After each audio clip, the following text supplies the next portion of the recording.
testimony today that you intend to enforce the law strictly, and I very much agree with that goal, but I'm concerned that you won't achieve it.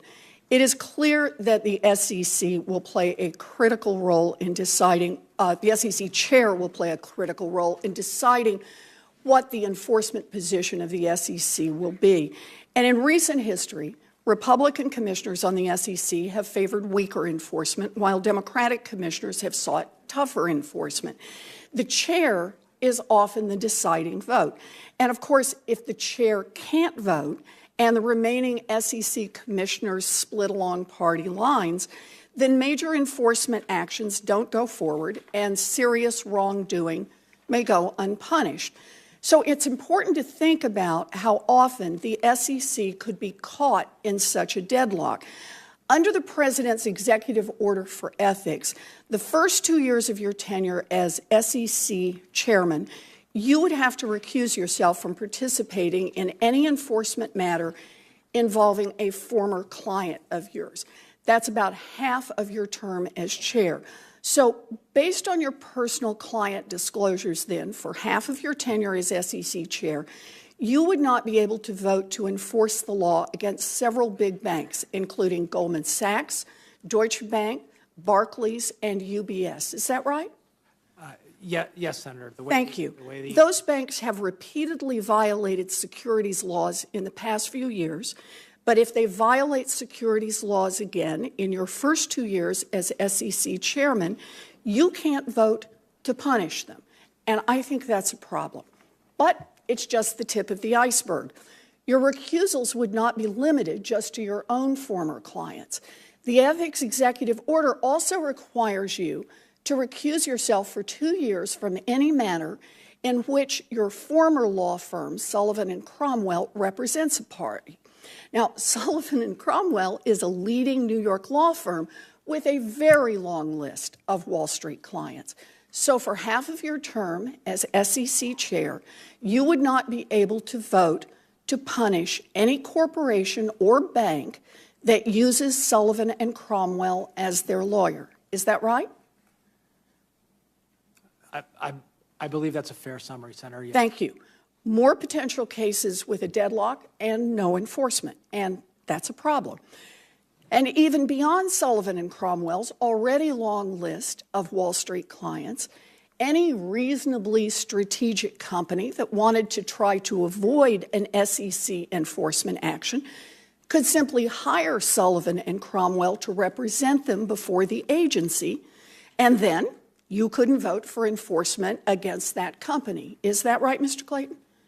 I'm not sure about that, Senator. Well, you do know the rule that if they are represented by Sullivan & Cromwell in front of the agency, then you're going to be banned from being able to vote against them.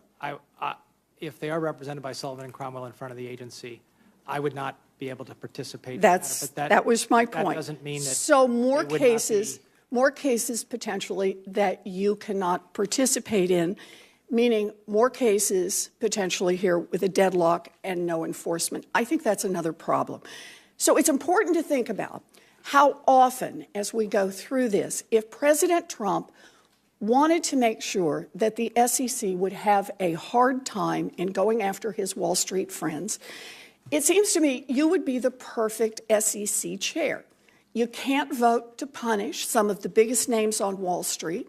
That means those cases would be at least more likely to end up in deadlock, which means those companies could skate free. And I just want to point out, this is not a theoretical problem. Recusals were a very big issue for the outgoing SEC chair, Mary Jo White. Like you, she came from a major Wall Street law firm, and according to the New York Times, in her short time heading up the SEC, she had to recuse herself in at least 48 enforcement matters because of conflicts involving her former clients, her former law firm, and her husband's clients and law firm. At least 48 cases in which she couldn't vote to punish a big company because the other commissioners were often split on enforcement matters. Chair White's recusals led the commission to deadlock time and time again, which meant that corporations that may have broken the law were able to get off easier. Your recusal problems seem to be even more severe than Chair White's. With you as SEC chair, Wall Street can breathe a little easier knowing that you won't be voting against them, and there's likely to be weaker enforcement. So here's my question. Can you explain why, out of all the people who could have been selected to head the SEC, you are the right person for this job? Thank you. And I want to say that the question of whether I'm recused from a matter doesn't mean that there will be deadlock. I do believe that the current... Mr. Clayton, I don't quite understand that. If there's not a majority to go forward on an enforcement action, if the other commissioners split 2-2, that is a deadlock.